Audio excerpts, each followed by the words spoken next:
Quotes from E.M. Bounds. From the Kindle, Deep Christian Quotes and Bible Verses. First quote. I think Christians fail so often to get answers to their prayers, because they do not wait long enough on God. They just drop down and say a few words, and then jump up and forget it, and expect God to answer them. Such praying always reminds me of the small boy, ringing his neighbor's doorbell, and then running away as fast as he can go. Second quote. The prayers of God's saints strengthen the unborn generation against the desolating waves of sin and evil. Third quote. Spiritual work is taxing work, and men are loath to do it. Praying, true praying, costs an outlay of serious attention and of time, which flesh and blood do not relish.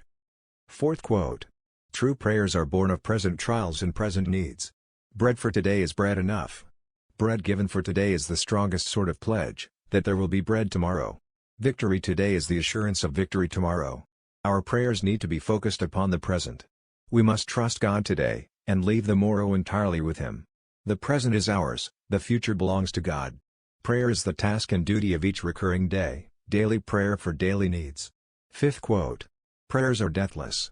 They outlive the lives of those who uttered them. Sixth quote. Paul is an illustration of this. If any man could project the gospel by dint of personal force, by brain power, by culture, by personal grace, by God's apostolic commission, God's extraordinary call, that man was Paul. That the preacher must be a man given to prayer, Paul is an eminent example. That the true apostolic preacher must have the prayers of other good people, to give to his ministry its full quota of success, Paul is a preeminent example.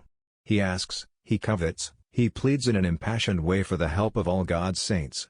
He knew that in the spiritual realm, as elsewhere, in union, there is strength, that the concentration and aggregation of faith, desire, and prayer increased the volume of spiritual force, until it became overwhelming and irresistible in its power. Units of prayer combined, like drops of water, make an ocean which defies resistance. Seventh quote. Preachers are not sermon makers, but men makers and saint makers. Thanks.